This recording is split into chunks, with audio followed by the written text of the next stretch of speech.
ಶ್ರೀ ಗಣಪತಿ ಶಾರದಾ ಗುರುಭ್ಯೋ ನಮಃ. ಆಪದಾಮಪಹರ್ತಾರಂ ದಾತಾರಂ ಸರ್ವಸಂಪದಾಂ ಲೋಕಾಭಿರಾಮಂ ಶ್ರೀರಾಮಂ ಭೂಯೋ ಭೂಯೋ ನಮಾಮ್ಯಹಂ. ಶ್ರೋತೃಗಳಿಗೆ ಶ್ರೀ ಅಳಸಿಂಗರಾಚಾರ್ಯ ವಿರಚಿತ ಮಹರ್ಷಿ ವಾಲ್ಮೀಕಿ ಪ್ರಣೀತ ಶ್ರೀಮದ್ ರಾಮಾಯಣದ ಅಯೋಧ್ಯ ಕಾಂಡದಲ್ಲಿ ರಾಮನು ಭರತನನ್ನು ಕುಶಲ ಪ್ರಶ್ನೆ ಮಾಡಿ ತನ್ಮೂಲಕವಾಗಿ ಆತನಿಗೆ ರಾಜನೀತಿಗಳನ್ನು ಉಪದೇಶಿಸಿದುದು ಎಂಬ 100ನೆಯ ಸರ್ಗಕ್ಕೆ ಸ್ವಾಗತ. ಭರತನು ಭರದ್ವಾಜಾಶ್ರಮದಿಂದ ಹೊರಟು ಚಿತ್ರಕೂಟದಲ್ಲಿ ರಾಮನನ್ನು ಸೇರುವ ವೇಳೆಗೆ ತಾನು ತಾಪಸ ವೇಷವನ್ನು ಧರಿಸಿ ನಾರು ಮಡಿಯನ್ನುಟ್ಟು ಶ್ರೀರಾಮನ ಬಳಿಗೆ ಬಂದಿರುತ್ತಾನೆ.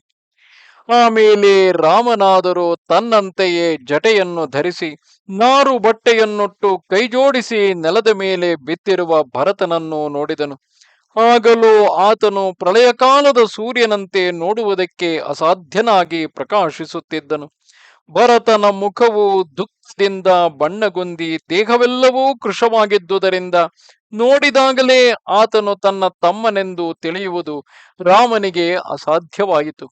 ಆಮೇಲೆ ಹೇಗೂ ಗುರುತು ಹಿಡಿದು ಸಮೀಪಕ್ಕೆ ಬಂದು ಆತನನ್ನು ತೋಳುಗಳಿಂದ ಅಪ್ಪಿ ಆತನ ತಲೆಯನ್ನು ಆಘ್ರಾಣಿಸಿ ಬಾರಿ ಬಾರಿಗೂ ಅಪ್ಪಿಕೊಂಡು ಆತನನ್ನು ಕರೆದು ತೊಡೆಯ ಮೇಲೆ ಕುಳ್ಳಿರಿಸಿ ಅತ್ಯಾದರದಿಂದ ಅವನನ್ನು ನೋಡಿ, ವತ್ಸ ಭರತನೇ, ಇದೇನು? ನೀನೇಕೆ ಕಾಡಿಗೆ ಬಂದೆ? ತಂದೆಯನ್ನು ಎಲ್ಲಿ ಬಿಟ್ಟು ಬಂದೆ?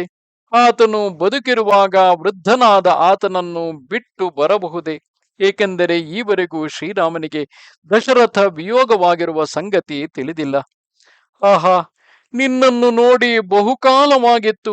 ಇಷ್ಟು ಕಾಲದ ಮೇಲೆ ಇಷ್ಟು ದೂರದಲ್ಲಿರುವ ಈ ಘೋರ ಅರಣ್ಯಕ್ಕೆ ಕೇಕೆಯ ನಗರದಿಂದ ನೀನು ಹೊರಟು ಬಂದುದು ಬಹಳ ಅಸಾಧ್ಯ ಕಾರ್ಯವಲ್ಲವೇ? ಹೇಗಾದರೂ ಹೋಗಲಿ, ಬಹುಕಾಲಕ್ಕೆ ನಿನ್ನನ್ನು ನೋಡುವ ಹಾಗಾಯಿತು. ನನಗೆ ಬಹಳ ಸಂತೋಷ ಉಂಟಾಯಿತು. ನೀನು ಹೀಗೆ ಆಕಸ್ಮಿಕವಾಗಿ ಕಾಡಿಗೆ ಬರುವುದಕ್ಕೆ ಕಾರಣವೇನು? ಆಹಾ, ನಿನ್ನ ಮುಖದ ಬಣ್ಣವೇ ಬದಲಿ ಹೋಗಿರುವುದರಿಂದ ತಟ್ಟನೆ ಗುರುತು ಹಿಡಿಯುವುದೇ ಕಷ್ಟವಾಯಿತು. ವತ್ಸನೆ, ರಾಜನು ಬದುಕಿದ್ದ ಪಕ್ಷದಲ್ಲಿ ನೀನು ಇಲ್ಲಿಗೆ ಹೇಗೆ ಬರುತ್ತಿದ್ದೆ? ಆತನು ಜೀವಿಸಿರುವುದರಲ್ಲಿ ಸಂದೇಹವೇನೂ ಇಲ್ಲವಷ್ಟೇ. ನೀನು ಬರುವಾಗ ಆತನು ಸಂಕಟ ಪಡದಿದ್ದನೆ. ಈಗ ಅಲ್ಲಿ ಬೇರೆ ಅತ್ಯಾಹಿತವೇನೂ ನಡೆಯಲಿಲ್ಲವಷ್ಟೇ. ಅಥವಾ ನೀನು ಇನ್ನೂ ಚಿಕ್ಕ ವಯಸ್ಸಿನವನಾದುದರಿಂದ ರಾಜಕಾರ್ಯಗಳನ್ನು ನಡೆಸುವುದರಲ್ಲಿ ನಿನಗೆ ತಕ್ಕಷ್ಟು ಶಕ್ತಿಯಿಲ್ಲವೆಂಬುದನ್ನು ತಿಳಿದು ಸಮಯ ನಿರೀಕ್ಷಣೆಯಲ್ಲಿದ್ದ ಶತ್ರುಗಳಾರಾದರೂ ನಿನ್ನ ರಾಜ್ಯವನ್ನು ಕಿತ್ತುಕೊಂಡು ನಿನ್ನನ್ನು ಇತ್ತಲಾಗಿ ಕಾಡಿಗೆ ಓಡಿಸಿಬಿಡಲಿಲ್ಲವಷ್ಟೇ. ಅಪ್ಪ, ಮಗು, ಸತ್ಯ ಪರಾಕ್ರಮನಾದ ನಮ್ಮ ತಂದೆಗೆ ಶುಶ್ರೂಷೆಯನ್ನು ಮಾಡುತ್ತಿರುವೆಯಾ? ನಮ್ಮ ರಾಜನಾದರೂ ಬಹಳ ಸತ್ಯಸಂಧನು. ಅನೇಕ ರಾಜಸೂಯಗಳನ್ನು ಅಶ್ವಮೇಧಗಳನ್ನು ನಡೆಸಿದವನು. ಧರ್ಮದಲ್ಲಿಯೇ ದೃಢ ಸಂಕಲ್ಪವುಳ್ಳವನು. ಆ ನಮ್ಮ ತಂದೆಯು ಕ್ಷೇಮದಿಂದಿರುವನೇ? ವಿದ್ವಾಂಸನಾಗಿಯೂ ಬ್ರಾಹ್ಮಣೋತ್ತಮನಾಗಿಯೂ ಧರ್ಮನಿಷ್ಠನಾಗಿಯೂ ಮಹಾ ತೇಜಸ್ವಿಯಾಗಿಯೂ ಇರುವ ನಮ್ಮ ಇಕ್ಷ್ವಾಕು ವಂಶದ ಕುಲಪುರೋಹಿತನಾದ ವಸಿಷ್ಠನನ್ನು ಮೊದಲಿನಂತೆಯೇ ನೀನು ಗೌರವಿಸಿ ಪೂಜಿಸುತ್ತಿರುವೆಯಷ್ಟೇ. ನಾನು ಬರುವಾಗ ಸಂಕಟವನ್ನು ತಡೆಯಲಾರದೆ ಗೋಳಿಡುತ್ತಿದ್ದ ಆ ಕೌಸಲ್ಯೆಯು ಕ್ಷೇಮದಿಂದ ಇರುವಳೆ. ಸುಪುತ್ರವತಿಯಾದ ಸುಮಿತ್ರೆಗೆ ಕ್ಷೇಮವೇ? ಪೂಜ್ಯಳಾದ ನಿನ್ನ ತಾಯಿಯು ಸುಖದಿಂದ ಇರುವಳೆ. ಅವಳಿಗೆ ಮುಖ್ಯವಾಗಿ ರಾಜ್ಯದ ಮೇಲೆ ಬಹಳ ಆಸೆಯಿತ್ತು.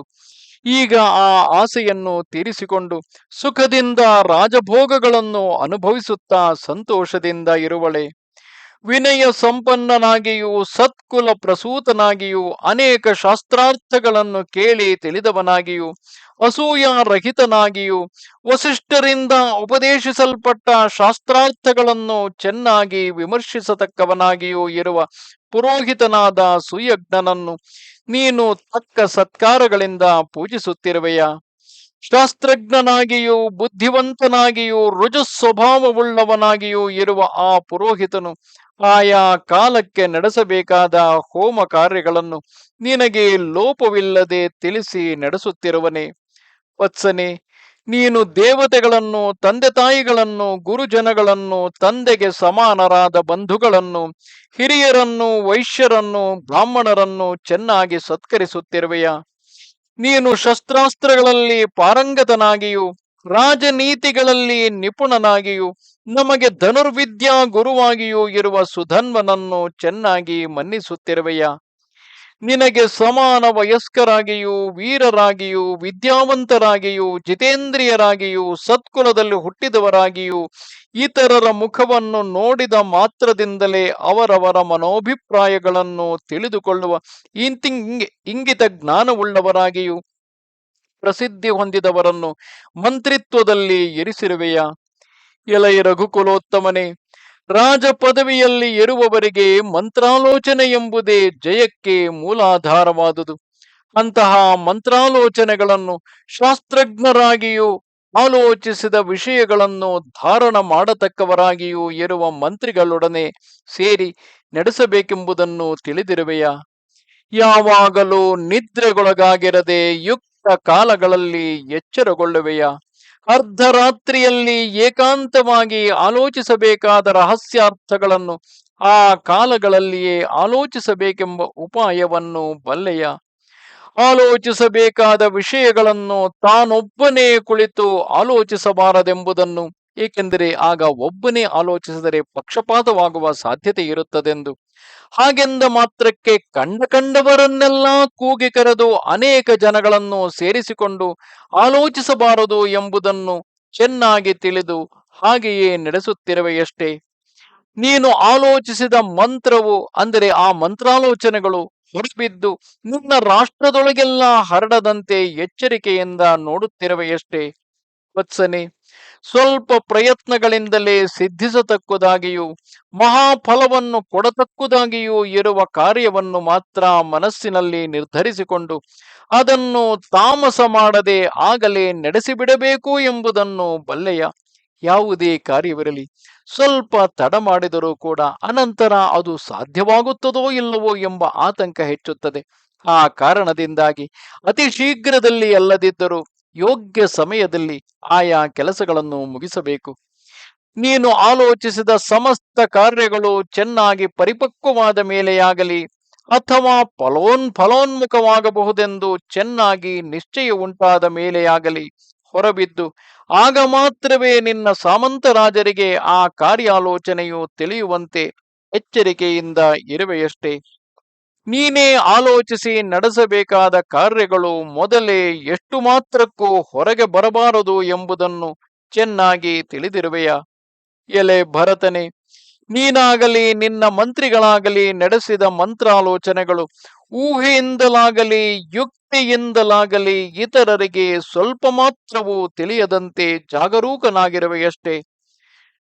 ಸಾವಿರಾರು ಮಂದಿ ಮೂರ್ಖರು ನಿನಗೆ ಅನುಕೂಲರಾಗಿ ಬರುತ್ತಿದ್ದರು. ಆ 1000 ಮಂದಿಗಿಂತಲೂ ಒಬ್ಬ ಪಂಡಿತನು ಮಾತ್ರವಿದ್ದರೆ ಮೇಲೆಂಬುದನ್ನು ತಿಳಿದು ಅಂಥವನನ್ನೇ, ಅಂದರೆ ಅಂತಹ ಪಂಡಿತರನ್ನೇ ಆಧರಿಸುತ್ತಿರುವೆಯ. ಸಾವಿರಾರು ಮಂದಿ ಮೂರ್ಖರು ರಾಜನ ಸುತ್ತಮುತ್ತಲೂ ನೆರೆದು ಆಶ್ರಯವನ್ನು ಕೊಡುತ್ತಿದ್ದರು. ಅವರಿಂದ ಮಂತ್ರೋಪಾಯಗಳಿಗೆ ಯಾವುದೊಂದು ಸಹಾಯವೂ ಉಂಟಾಗಲಾರದು. ಇತರರು ಹೇಳಿದ ವಿಷಯಗಳನ್ನು ಆಯಾ ಕ್ಷಣವೇ ಚೆನ್ನಾಗಿ ಗ್ರಹಿಸುವವನಾಗಿ, ಸ್ಥಿರ ಬುದ್ಧಿಯುಳ್ಳವನಾಗಿ, ಯುಕ್ತಾಯುಕ್ತ ವಿವೇಚನೆಯಲ್ಲಿ ಸಮರ್ಥನಾಗಿ, ರಾಜನೀತಿಗಳಲ್ಲಿ ಅನುಭವವುಳ್ಳ ಮಂತ್ರಿಯು ಒಬ್ಬನೇ ಇದ್ದರು ರಾಜನಿಗಾಗಲಿ ಇತರ ರಾಜ್ಯಾಧಿಕಾರಿಗಳಿಗಾಗಲಿ ಬಹಳ ಮೇಲಾದ ಶ್ರೇಯಸ್ಸನ್ನು ಕೊಡಿಸುವನು. ಈ ವಿಷಯಗಳೆಲ್ಲವನ್ನು ನೀನು ಚೆನ್ನಾಗಿ ಮನಸ್ಸಿನಲ್ಲಿ ಇಟ್ಟಿರುವೆಯ. ಎಲೆ ವತ್ಸನೆ, ಅಡಿಗೆ ಮೊದಲಾದ ಉತ್ತಮ ಕಾರ್ಯಗಳಿಗೆ ಉತ್ತಮರಾದ ಭೃತ್ಯರನ್ನು, ಹಾಸಿಗೆಯನ್ನು ಹಾಸುವುದು, ಆಸನವನ್ನಿಡುವುದು ಇವೇ ಮೊದಲಾದ ಮಧ್ಯಮ ಕಾರ್ಯಗಳಿಗೆ ಮಧ್ಯಮ ಭೃತ್ಯರನ್ನು, ಕಾಲೊತ್ತುವುದೇ ಮೊದಲಾದ ನೀಚ ಕಾರ್ಯಗಳಿಗೆ ನೀಚ ಭೃತ್ಯರನ್ನು ನಿಯಮಿಸಿರುವೆಯ. ಅಂದರೆ ಇಲ್ಲಿ ಉತ್ತಮರಾದ ಭೃತ್ಯರನ್ನು ನೀಚ ಕೃತ್ಯಕ್ಕೆ ನಿಯಮಿಸಿದರೆ ಅವರ ಅಪಮಾನದಿಂದ ಕೆಲಸದಲ್ಲಿ ಅಸಡ್ಡೆ ತೋರಬಹುದು. ಅದೇ ರೀತಿ ನೀಚ ಭೃತ್ಯರನ್ನು ಉತ್ತಮ ಕಾರ್ಯಗಳಿಗೆ ನಿಯೋಜಿಸಿದರೆ ಅವರಲ್ಲಿ ಸಾಮರ್ಥ್ಯ ಸಾಲದೆ ಅವರು ಕೆಲಸವನ್ನು ಮಾಡುವುದರಲ್ಲಿ ಅಸಮರ್ಥರಾಗುವರು. ಮತ್ತು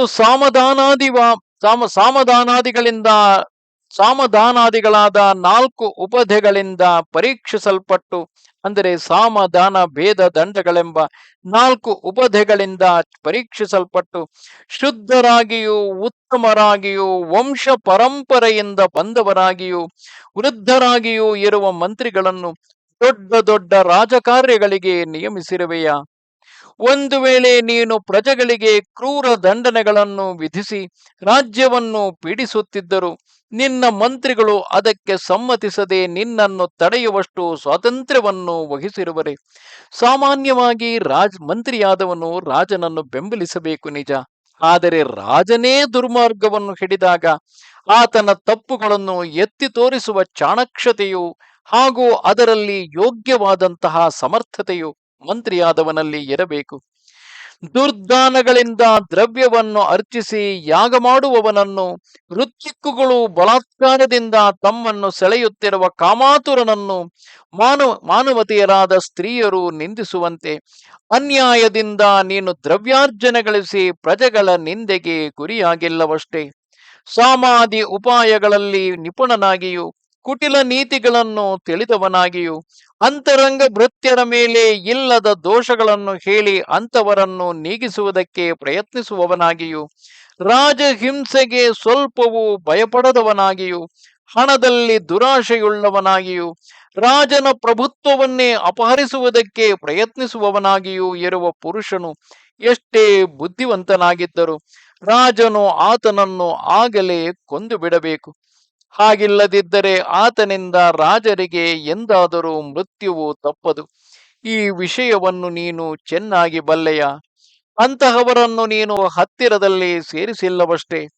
ರಾಜನು ಮಾಡತಕ್ಕ ಸತ್ಕಾರಗಳಿಗೆ ಸಂತುಷ್ಟರಾಗಿ ವ್ಯವಹಾರಗಳಲ್ಲಿ ನಿಪುಣನಾಗಿ ಶೂರನಾಗಿ ಆಯಾ ಕಾಲಕ್ಕೆ ತಕ್ಕಂತೆ ತನ್ನ ಸೈನ್ಯಗಳನ್ನು ಸಿದ್ಧಪಡಿಸುವುದಕ್ಕೂ ಶತ್ರು ಸೈನ್ಯಗಳನ್ನು ಭೇದಿಸುವುದಕ್ಕೂ ತಕ್ಕಷ್ಟು ಬುದ್ಧಿಚಾತುರ್ಯವುಳ್ಳವನಾಗಿ ಎಷ್ಟೇ ಮಹಾ ವಿಪತ್ತುಗಳು ಬರುವ ಹಾಗಿದ್ದರೂ ಎದೆಗುಂದದವನಾಗಿ ಬಾಹ್ಯಾಭ್ಯಂತರಗಳೆರಡರಲ್ಲಿಯೂ ಶುದ್ಧನಾಗಿ ಸತ್ಕುಲದಲ್ಲಿ ಹುಟ್ಟಿದವನಾಗಿ ಪ್ರಭುಭಕ್ತಿಯುಳ್ಳವನಾಗಿ ಕಾರ್ಯ ಸಮರ್ಥನೆನಿಸಿಕೊಂಡಿರುವವನನ್ನೇ ಸೇನಾಪತಿಯನ್ನಾಗಿ ನೇಮಿ ಮಾಡಿಕೊಂಡಿರುವೆಯಾ?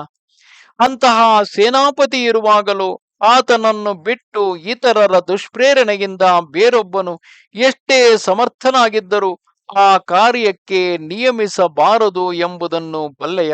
ಏಕೆಂದರೆ ಒಮ್ಮೆ ಸೇನಾಪತಿಗೆ ರಾಜನಲ್ಲಿರುವ ನಿಷ್ಠೆಯು ತಪ್ಪಿ ಹೋದರೆ ರಾಜ್ಯಕ್ಕೆ ದುರ್ಘಟನೆಗಳು ಸಂಭವಿಸುವುದು ಸಹಜವಾಗುತ್ತದೆ.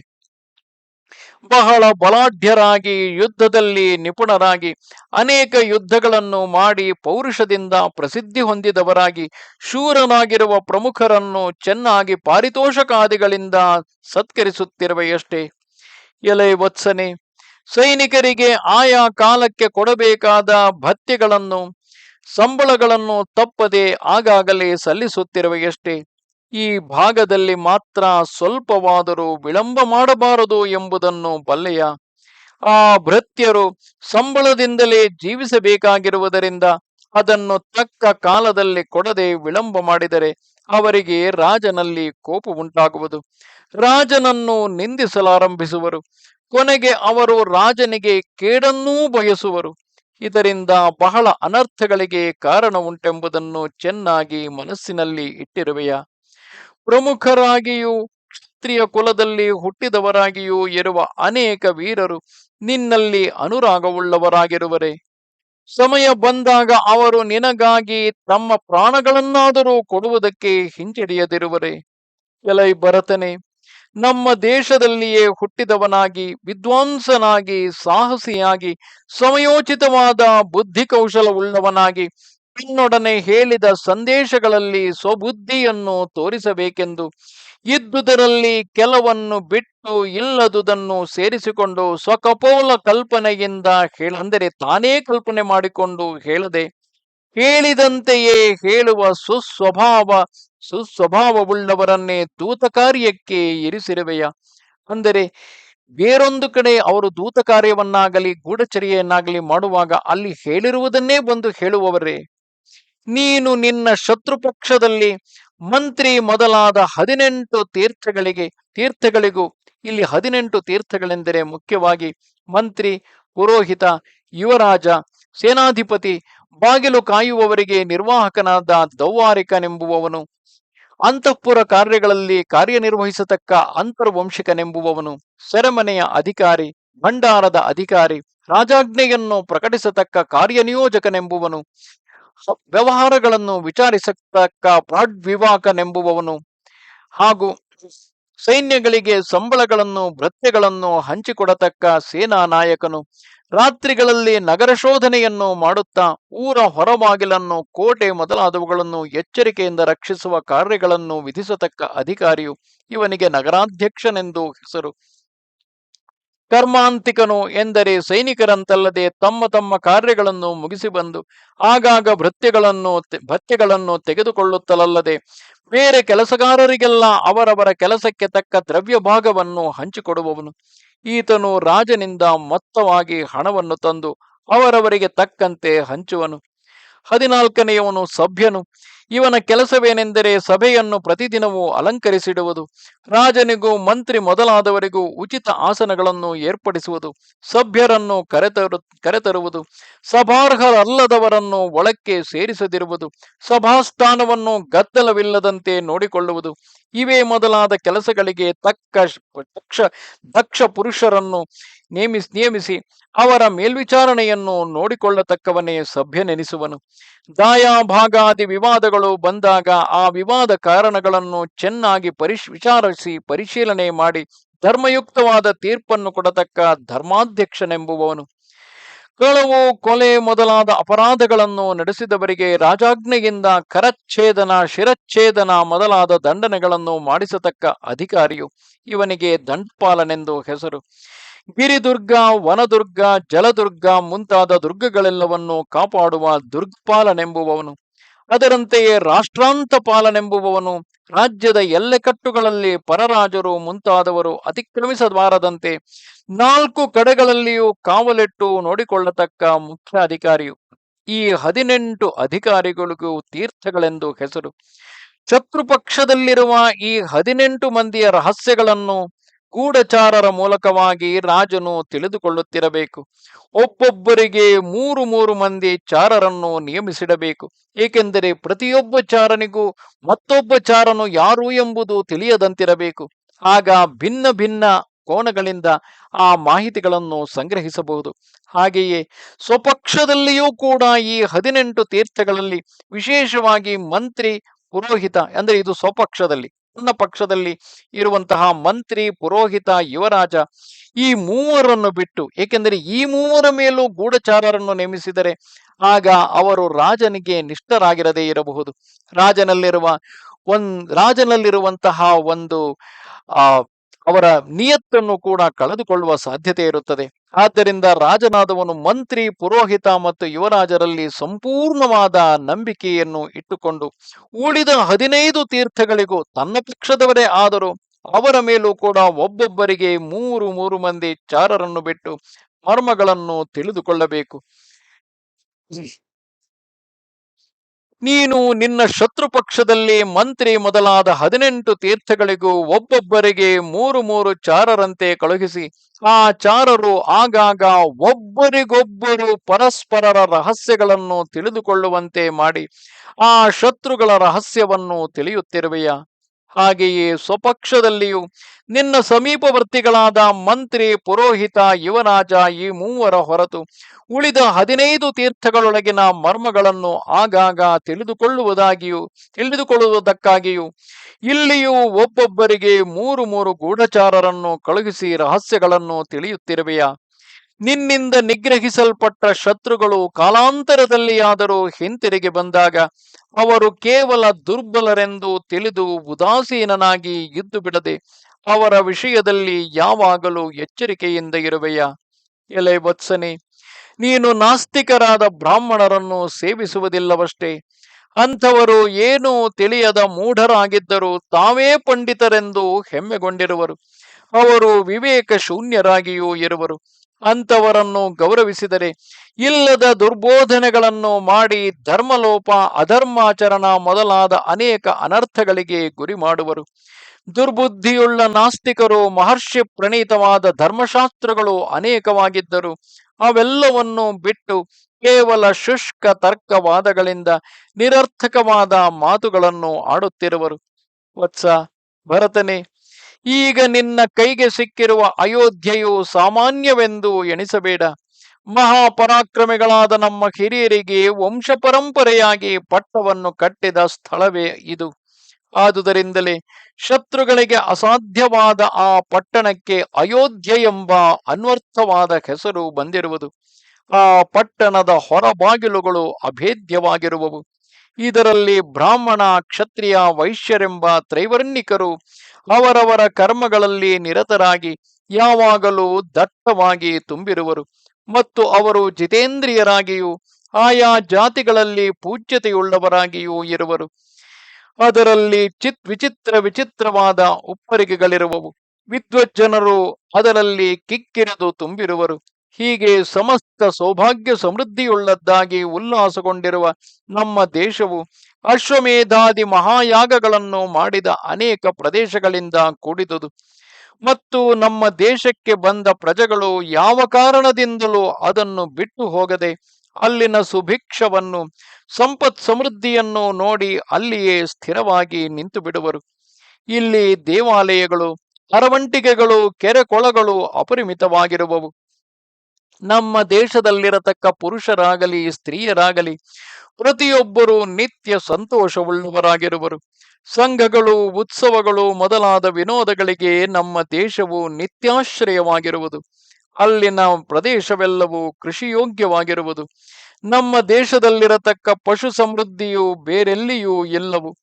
ಪ್ರಾಣಿ ಹಿಂಸೆ ಎಂಬುದೇ ನಮ್ಮ ದೇಶದಲ್ಲಿ ಇಲ್ಲವು. ಅತಿವೃಷ್ಟಿಯೇ ಮೊದಲಾದ ಈತಿ ಬಾಧೆಗಳೊಂದು ನಮ್ಮ ದೇಶದಲ್ಲಿ ಸಂಭವಿಸಲಾರವು. ಸರೆಯೂ ನದಿಯು ಅಲ್ಲಿ ಪ್ರವಹಿಸುತ್ತಿರುವುದರಿಂದ ಮಳೆಯನ್ನೇ ನಂಬಿಕೊಂಡು ಬೆಳೆಸಬೇಕಾದ ಸ್ಥಳವೇ ಅಲ್ಲಿ ದುರ್ಲಭವು. ಸಮಸ್ತ ಪ್ರದೇಶವು ನದಿ ಮಾತೃಕವಾಗಿಯೇ ಇರುವುದು. ಸಮಸ್ತ ವಿಷಯದಲ್ಲೂ ನಮ್ಮ ದೇಶವು ಅತಿ ಮನೋಹರವಾಗಿರುವುದು. ದುಷ್ಟ ಮೃಗಗಳೊಂದು ಅಲ್ಲಿ ಇಲ್ಲವು. ನಮ್ಮ ದೇಶದಲ್ಲಿ ಯಾವುದೊಂದು ಭಯಕ್ಕೂ ಅವಕಾಶವಿಲ್ಲ. ಅಲ್ಲಲ್ಲಿ ನವರತ್ನದ ಗಣಿಗಳು ನೇತ್ರಾನಂದಕರವಾಗಿರುವುದು. ಅಲ್ಲಿ ಪಾಪಬುದ್ಧಿಯುಳ್ಳ ಮನುಷ್ಯರು ಒಬ್ಬರಾದರೂ ಇಲ್ಲವು. ನಮ್ಮ ಹಿರಿಯರು ಅದನ್ನು ಎಷ್ಟೋ ಪೋಮದಿಂದ ಕಾಪಾಡುತ್ತಾ ಬಂದರು. ಹೀಗೆ ಸಂಪತ್ ಸಮೃದ್ಧವಾದ ನಮ್ಮ ಕೋಸಲ ದೇಶವು ಸುಖದಿಂದ ಇರುವುದೇ. ಕೃಷಿ ಗೋರಕ್ಷಣಾದಿಗಳಿಂದ ಜೀವಿಸುವ ವೈಶ್ಯ ಜಾತಿಯವರೆಲ್ಲರೂ ನಿನಗೆ ಅನುಕೂಲರಾಗಿ ವರ್ತಿಸುತ್ತಿರುವರೇ. ಮುಖ್ಯವಾಗಿ ದೇಶದ ಸೌಖ್ಯಕ್ಕೆ ವ್ಯಾಪಾರವೇ ಮೂಲಾಧಾರವು. ದೇಶದಲ್ಲಿ ವ್ಯಾಪಾರವನ್ನು ಹೆಚ್ಚಿಸುವುದರಿಂದ ಸಮಸ್ತ ವಿಧದಲ್ಲಿಯೂ ಕ್ಷೇಮವುಂಟು. ನೀನು ಆ ವರ್ತಕರ ಕೋರಿಕೆಗಳನ್ನು ಈಡೇರಿಸಿ ಅವರ ಕೇಡುಗಳನ್ನು ಬಿಡಿಸಿ ಚೆನ್ನಾಗಿ ಪೋಷಿಸುತ್ತಿರುವೆಯಾ? ರಾಜನಾದವನು ತನ್ನ ದೇಶದಲ್ಲಿರುವ ಸಮಸ್ತ ಪ್ರಜೆಗಳನ್ನು ನಿಷ್ಪಕ್ಷಪಾತವಾಗಿ ಒಂದೇ ವಿಧದಲ್ಲಿ ಧರ್ಮದಿಂದ ಪೋಷಿಸಬೇಕು.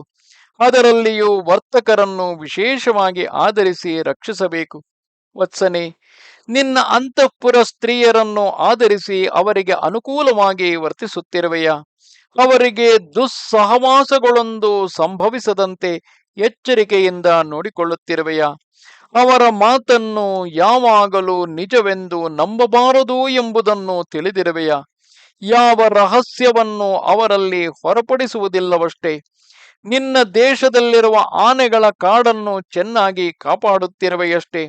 ಕಾಡಾನೆಗಳನ್ನು ಸಾಧು ಮಾಡಿ ಇಡುವುದಕ್ಕೆ ಬೇಕಾದಷ್ಟು ಹೆಣ್ಣಾನೆಗಳನ್ನು ಸಾಕಿ ಇಟ್ಟಿರುವೆಯಷ್ಟೇ. ಮತ್ತು ಹೆಣ್ಣಾನೆಗಳನ್ನು, ಕುದುರೆಗಳನ್ನು ಸಂಗ್ರಹಿಸಿ ಇಡುವುದರಲ್ಲಿ ಯಾವಾಗಲೂ ನೀನು ತೃಪ್ತಿ ಹೊಂದದಿರುವೆಯಷ್ಟೇ. ಏಕೆಂದರೆ ರಾಜನಾದವನು ತನ್ನ ಸೈನ್ಯವನ್ನು ವೃದ್ಧಿಗೊಳಿಸುತ್ತಲೇ ಇರಬೇಕು. ಯಾವಾಗಲೂ ಈ ವಿಷಯದಲ್ಲಿ ಹಿಂದೆ ಬೀಳಬಾರದು. ನೀನು ನಿತ್ಯವೂ ಪ್ರಾತಃ ಕಾಲದಲ್ಲಿ ಎದ್ದು ಚೆನ್ನಾಗಿ ಅಲಂಕರಿಸಿಕೊಂಡು ಸಭಾಸ್ಥಾನವನ್ನು ಪ್ರವೇಶಿಸಿ ಪ್ರಜೆಗಳಿಗೆ ದರ್ಶನವನ್ನು ಕೊಡುತ್ತಿರುವೆಯಷ್ಟೇ. ರಾಜನು ದೀರ್ಘಕಾಲ ದರ್ಶನವನ್ನೇ ಕೊಡದಿದ್ದರೆ ಆತನಿಗೆ ಅನಾರೋಗ್ಯವಾಗಿರಬಹುದೆಂದು ಪ್ರಜೆಗಳು ಭಾವಿಸಿ ಭ್ರಮಿಸುವ ಸಾಧ್ಯತೆ ಇರುತ್ತದೆ. ನಿನ್ನ ಸೇವಕರು ನಿರ್ಭಯವಾಗಿ ನಿನ್ನ ಎದುರಿಗೆ ನಿಂತು ಮಾತಾಡುವಷ್ಟು ಸ್ವಾತಂತ್ರ್ಯವನ್ನು ವಹಿಸಿಲ್ಲವಷ್ಟೇ. ಅಥವಾ ಆ ಸೇವಕರಿಗೆ ನೀನು ಸ್ವಲ್ಪವಾದರೂ ಮುಖ ಕೊಟ್ಟು ಮಾತಾಡದೆ ಹಿಂತಿರುಗಿಸುವುದಿಲ್ಲವಷ್ಟೇ. ಹೀಗೆ ಅವರಲ್ಲಿ ವಿಶೇಷವಾದ ಹೆಮ್ಮೆಯನ್ನಾಗಲಿ ಬಹಳ ಸಲಿಗೆಯನ್ನಾಗಲಿ ತೋರಿಸದೆ ಮಧ್ಯಮ ರೀತಿಯಲ್ಲಿ ವರ್ತಿಸುತ್ತಿರುವೆಯಷ್ಟೇ. ಹೀಗಿರುವುದೇ ಕಾರ್ಯಸಿದ್ಧಿಗೆ ಕಾರಣವೆಂಬುದು ನೀ ಚೆನ್ನಾಗಿ ಬಲ್ಲೆಯಷ್ಟೇ. ದುರ್ಗಗಳೆಲ್ಲವೂ ಧನ ಧಾನ್ಯಗಳಿಂದಲೂ ಜಲ ಸಮೃದ್ಧಿಯಿಂದಲೂ ಯಂತ್ರಗಳಿಂದಲೂ ನಾನಾ ವಿಧವಾದ ಆಯುಧಗಳಿಂದಲೂ ತುಂಬಿ ಅಲ್ಲಲ್ಲಿ ಶಿಲ್ಪಿಗಳು ಧನುರ್ಧಾರಿಗಳು ನಿಯಮಿಸಲ್ಪಟ್ಟಿರುವರಷ್ಟೇ. ನಿನಗೆ ಬರತಕ್ಕ ಆದಾಯವು ಹೆಚ್ಚಾಗಿಯೂ ನೀನು ಮಾಡತಕ್ಕ ವ್ಯಯವು ಮಿತವಾಗಿಯೂ ಇರುವುದಷ್ಟೇ. ನಿನ್ನ ಭಂಡಾರದ ಹಣವು ಯಾವಾಗಲೂ ಅಪಾತ್ರದಲ್ಲಿ ವಿನಿಯೋಗವಾಗದೆ ಸತ್ಪಾತ್ರಗಳಲ್ಲಿಯೇ ಉಪಯೋಗಿಸಲ್ಪಡುತ್ತಿರುವುದಷ್ಟೇ. ನಿನ್ನ ವೆಚ್ಚವೆಲ್ಲವೂ ದೇವತೆಗಳಿಗಾಗಿಯೂ ಪಿತೃಗಳಿಗಾಗಿಯೂ ಅತಿಥಿಗಳಿಗಾಗಿಯೂ ವಿಶೇಷವಾಗಿ ಉಪಯೋಗಿಸಲ್ಪಡುತ್ತಿರುವುದಷ್ಟೇ. ಪರಿಶುದ್ಧವಾದ ಮನಸ್ಸುಳ್ಳವನಾಗಿಯೂ ಪೂಜ್ಯನಾಗಿಯೂ ಇರುವ ಪುರುಷನೊಬ್ಬನು ದೈವಿಕವಾಗಿ ಕಳವಿನ ತಪ್ಪಿಗೆ ಗುರಿಯಾಗಿ ನಿನ್ನ ಮುಂದೆ ನಿಲ್ಲಿಸಲ್ಪಟ್ಟರೆ ಆತನನ್ನು ನೀನು ಶಿಕ್ಷಿಸುವ ಕಾಲದಲ್ಲಿ ನೀತಿಶಾಸ್ತ್ರಜ್ಞರಾದವರೊಡನೆ ಚೆನ್ನಾಗಿ ಪರ್ಯಾಲೋಚಿಸದೆ ಲೋಭ ಬುದ್ಧಿಯಿಂದಲೇ ಆತನನ್ನು ಕೊಲ್ಲಬಾರದೆಂಬುದನ್ನು ಬಲ್ಲೆಯಷ್ಟೇ. ಕಳವು ಮಾಡಿದವನು ಒಂದು ವೇಳೆ ತಲೆ ತಪ್ಪಿಸಿಕೊಂಡು ಹೋಗಿ ಕಾಲಾಂತರದಲ್ಲಿ ಆತನು ತಾನು ಕದ್ದ ವಸ್ತುವಿನೊಡನೆ ಕೈಗೆ ಸಿಕ್ಕಿದಾಗ ಆತನನ್ನು ನೀತಿಶಾಸ್ತ್ರಜ್ಞರಾದ ಪಂಡಿತರ ಮೂಲಕವಾಗಿ ಚೆನ್ನಾಗಿ ಪರೀಕ್ಷೆ ಮಾಡಿಸಿ ಆತನ ಕಾರ್ಯವು ಚೆನ್ನಾಗಿ ವ್ಯಕ್ತವಾದ ಮೇಲೆಯೂ ಲಂಚದಾಸೆಗಾಗಿ ಆತನನ್ನು ಶಿಕ್ಷಿಸದೆ ಬಿಡದೆ ಇರುವೆಯಷ್ಟೇ. ಎಲೆ ವತ್ಸನೆ, ವಿಶೇಷ ವಿದ್ಯಾವಂತರಾದ ನಿನ್ನ ಮಂತ್ರಿಗಳು ಧನಿಕನಿಗೂ ದರಿದ್ರನಿಗೂ ಒಂದು ವಿವಾದವು ಬಂದೊದಗಿದಾಗ ಅವರ ವ್ಯವಹಾರವನ್ನು ತೀರಿಸುವ ವಿಷಯದಲ್ಲಿ ಸ್ವಲ್ಪವೂ ಹಣದಾಸೆಯನ್ನಿಡದೆ ನಿಷ್ಪಕ್ಷಪಾತವಾಗಿ ಪರೀಕ್ಷಿಸಿ ನ್ಯಾಯ ರೀತಿಯಿಂದ ಆ ವಿವಾದಗಳನ್ನು ತೀರಿಸುತ್ತಿರುವರೆ. ಒಬ್ಬರಲ್ಲಿ ಇಲ್ಲದ ದೋಷವು ಹೊರಿಸಲ್ಪಟ್ಟಾಗ ಅವರ ವಿಷಯವಾಗಿ ನ್ಯಾಯಾನ್ಯಾಯ ವಿಚಾರವನ್ನೇ ಮಾಡದೆ ಕೇವಲ ಭೋಗಾರ್ಥವಾಗಿಯೇ ರಾಜ್ಯಾಧಿಕಾರವನ್ನು ನಡೆಸುವುದಾಗಿ ತಿಳಿದುಕೊಂಡು ಉದಾಸೀನನಾಗಿ ಇರಬಾರದು.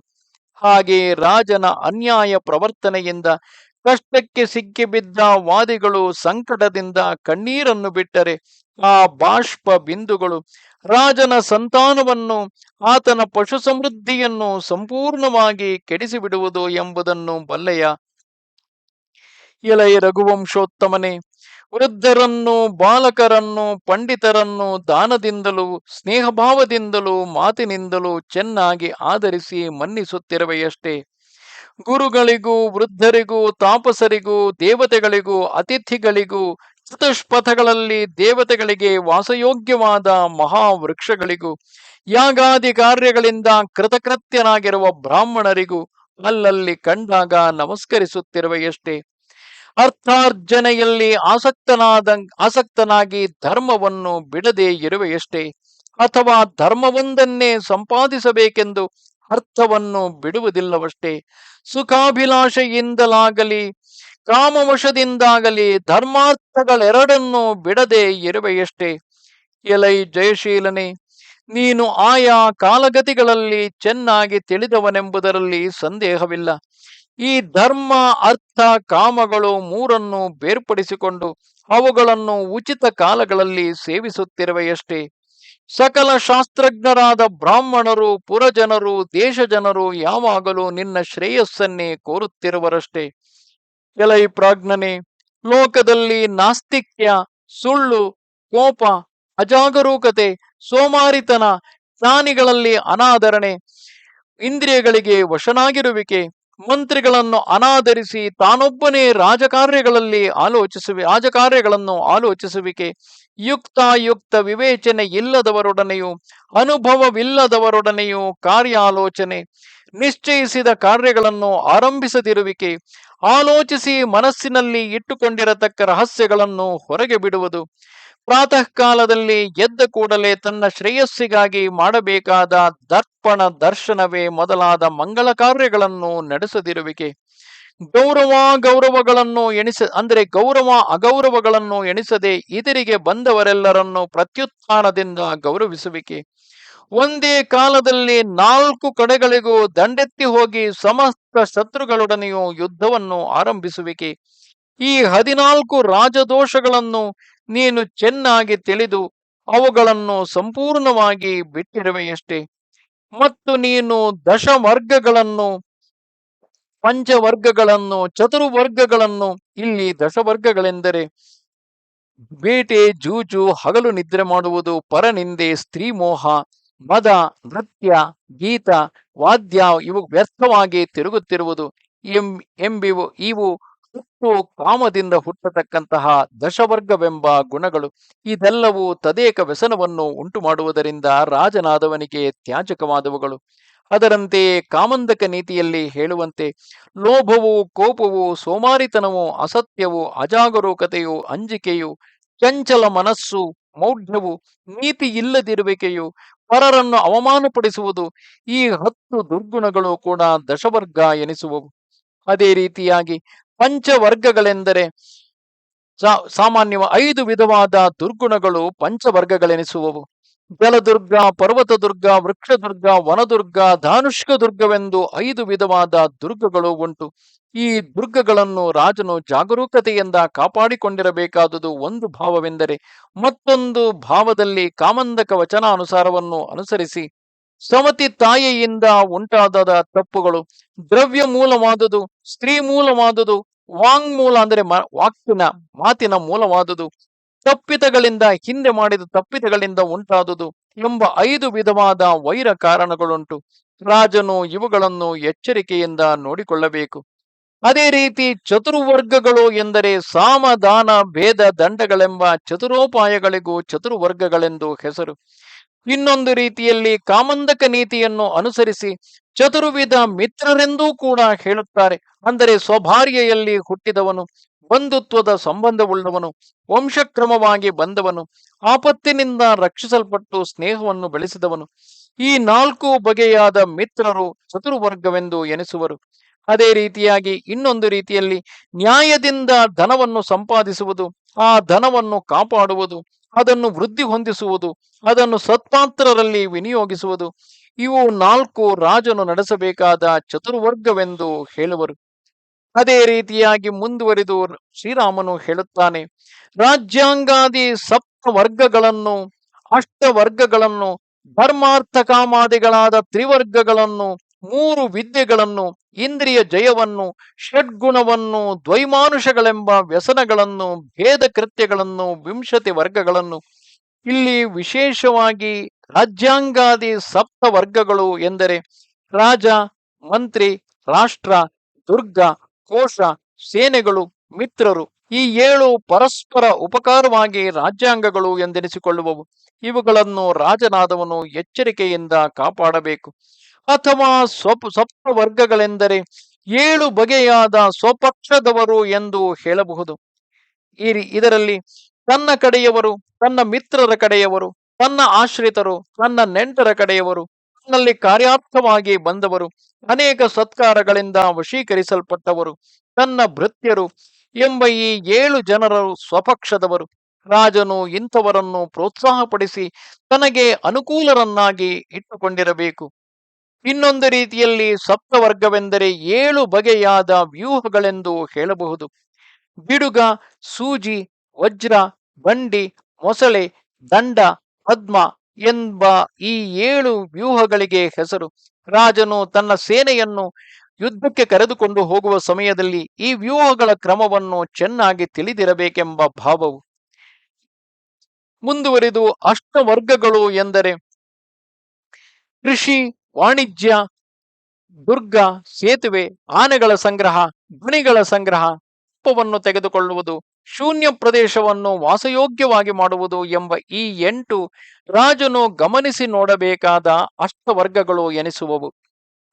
ಅಥವಾ ಕಿರುಕುಳತನ, ಸಾಹಸ, ದ್ರೋಹ ಚಿಂತೆ, ಅತಿ ತಾಳ್ಮೆಯಿಂದ ಇರುವಿಕೆ, ಅಸೂಯೆ, ಕ್ರೂರ ವಾಕ್ಯಗಳು, ಹಣವನ್ನು ದುರ್ವಿನಿಯೋಗಪಡಿಸುವುದು, ಕಠಿಣ ದಂಡನೆ ಎಂಬ ಈ 8 ಕ್ರೋಧದಿಂದ ಹುಟ್ಟತಕ್ಕಂತಹ ದುರ್ಗುಣಗಳು. ರಾಜನಾದವನು ಇವುಗಳನ್ನು ತ್ಯಜಿಸಬೇಕೆಂಬ ಭಾವವು. ಇನ್ನು ಧರ್ಮಾರ್ಥ ಕಾಮಾದಿಗಳಾದ ತ್ರಿವರ್ಗಗಳನ್ನು ಎಂದರೆ ಇಲ್ಲಿ ಧರ್ಮ, ಅರ್ಥ, ಕಾಮಗಳೆಂಬ 3 ಪುರುಷಾರ್ಥಗಳಿಗೆ ತ್ರಿವರ್ಗಗಳೆಂದು ಹೆಸರು. ಅಥವಾ ಪ್ರಭುಶಕ್ತಿ, ಉತ್ಸಾಹ ಶಕ್ತಿ, ಮಂತ್ರಶಕ್ತಿಗಳೆಂಬ ಶಕ್ತಿತ್ರಯಕ್ಕೂ ಕೂಡ ತ್ರಿವರ್ಗವೆಂದು ಹೆಸರು. ಇದೇ ರೀತಿಯಾಗಿ ಶತ್ರುಗಳ ಕ್ಷೀಣದಶೆ, ಶತ್ರುಗಳ ಸಮಸ್ಥಿತಿ, ಶತ್ರುಗಳ ಪುರೋವೃದ್ಧಿ ಇವೂ ಕೂಡ ಮೂರು ತ್ರಿವರ್ಗವೆನಿಸುವುದು. ರಾಜನು ಇವೆಲ್ಲವನ್ನು ಚೆನ್ನಾಗಿ ಗಮನಿಸಬೇಕೆಂಬುದು ಇಲ್ಲಿ ಇರುವಂತಹ ಭಾವವು. ಅದೇ ರೀತಿಯಾಗಿ ಮೂರು ವಿದ್ಯೆಗಳನ್ನು ಎಂದರೆ ಇಲ್ಲಿ ಕಾಮಂದಕ ವಚನವನ್ನು ಅನುಸರಿಸಿ ತ್ರಯಿ, ವಾರ್ತೆ, ದಂಡನೀತಿ ಇವು ಮೂರು ವಿದ್ಯಾಶ್ರಯವೆನಿಸುವುದು. ಇಲ್ಲಿ ತ್ರಯಿ ಎಂದರೆ ವೇದವು, ವಾರ್ತೆ ಎಂದರೆ ಕೃಷಿ, ಗೋರಕ್ಷಣಾ ವಾಣಿಜ್ಯಗಳು ಅಂದರೆ ವಾರ್ತೆ ಎಂದರೆ ಕೃಷಿ, ಗೋರಕ್ಷಣಾ ಮತ್ತು ವಾಣಿಜ್ಯಗಳು, ದಂಡನೀತಿ ಎಂದರೆ ನೀತಿಶಾಸ್ತ್ರವು, ರಾಜನ ಪುರೋವೃದ್ಧಿಗೆ ಈ ಮೂರು ಸಹಾಯಕಗಳೆಂದು ಭಾವವು. ಇಂದ್ರಿಯ ಜಯವೆಂದರೆ ಇಂದ್ರಿಯಗಳನ್ನು ಜಯಿಸುವಂತಹ ಉಪಾಯವು. ಅದೇ ರೀತಿಯಾಗಿ ಷಡ್ಗುಣಗಳನ್ನು ಎಂದರೆ ಸಂಧಿ, ವಿಗ್ರಹ, ಯಾನ, ಆಸನ, ದ್ವೈಧೀಭಾವ, ಸಮಾಶ್ರಯವೆಂಬ 6 ಗುಣಗಳಿಗೆ ಷಡ್ಗುಣ್ಯವೆಂದು ಹೆಸರು. ಶತ್ರುಗಳೊಡನೆ ಸಂಧಿ ಮಾಡಿಕೊಳ್ಳುವುದು ಸಂಧಿ, ಅವರ ಶತ್ರುಗಳೊಡನೆ ಯುದ್ಧವನ್ನು ಆರಂಭಿಸುವುದು ವಿಗ್ರಹ, ಶತ್ರು ಜಯಕ್ಕಾಗಿ ಹೊರಡುವುದು ಯಾನ, ಉಭಯ ಪಕ್ಷದವರು ಒಬ್ಬರಿಗೊಬ್ಬರು ತಡೆಯಲ್ಪಟ್ಟವರಾಗಿ ಯುಕ್ತ ಕಾಲವನ್ನು ನಿರೀಕ್ಷಿಸಿಕೊಂಡು ಸುಮ್ಮನಿರುವುದು ಆಸನ, ಪ್ರಬಲರಾದ ಉಭಯ ಪಕ್ಷದವರು ಒಬ್ಬರಿಗೊಬ್ಬರು ತಮ್ಮ ಪ್ರತಿಪಕ್ಷದಲ್ಲಿ ಪರಸ್ಪರ ಕಲಹವನ್ನೆಬ್ಬಿಸಿ ಅವರ ಒಗ್ಗಟ್ಟನ್ನು ಮುರಿಯುವುದು ದ್ವೈಧೀಭಾವ, ತಮ್ಮ ಬೆಂಬಲಕ್ಕಾಗಿ ಶತ್ರುಗಳ ಇತರ ವೈರಿಗಳನ್ನು ಆಶ್ರಯಿಸುವುದು, ಇದನ್ನು ಸಮಾಶ್ರಯವೆಂದು ಹೇಳುತ್ತಾರೆ. ಈ 6 ಷಡ್ಗುಣಗಳು ರಾಜನು ಇವುಗಳನ್ನು ಕಾಲಾನುಸಾರವಾಗಿ ನಡೆಸಬೇಕು. ಅದೇ ರೀತಿಯಾಗಿ ದೈವ ಮಾನುಷವೆಂದರೆ ದೇವತೆಗಳಿಂದಲೂ ಮನುಷ್ಯರಿಂದಲೂ ಉಂಟಾಗತಕ್ಕ 2 ವಿಧವಾದ ವ್ಯಸನಗಳು. ಅಂದರೆ ಬೆಂಕಿ, ನೀರು, ವ್ಯಾಧಿ, ಕ್ಷಾಮ, ಮರಣ ಎಂಬ ಈ 5 ದೈವ ವ್ಯಸನಗಳು ಎನಿಸಿಕೊಳ್ಳುವವು. ಅವುಗಳ ಮೇಲೆ ನಮ್ಮ ನಿಯಂತ್ರಣವಿರುವುದಿಲ್ಲ. ಆದರೆ ಅಧಿಕಾರಿಗಳಿಂದಲೂ, ಕಳ್ಳರಿಂದಲೂ, ಶತ್ರುಗಳಿಂದಲೂ, ಇಷ್ಟ ಜನರಿಂದಲೂ, ರಾಜನ ಲೋಭದಿಂದಲೂ ರಾಷ್ಟ್ರಕ್ಕೆ ಉಂಟಾಗತಕ್ಕ ಈ 5 ವಿಧವಾದ ವ್ಯಸನಗಳು ಮನುಷ್ಯನ ತಪ್ಪುಗಳಿಂದಾಗಿ ಆಗುವುದರಿಂದ ಇವಕ್ಕೆ ಮಾನುಷ ವ್ಯಸನಗಳೆಂದು ಹೆಸರು. ಇನ್ನು ಭೇದ ಕೃತ್ಯಗಳನ್ನು ಎಂದರೆ ಕೃತ್ಯವೆಂದರೆ ಭೇದ ಕಾರ್ಯವು.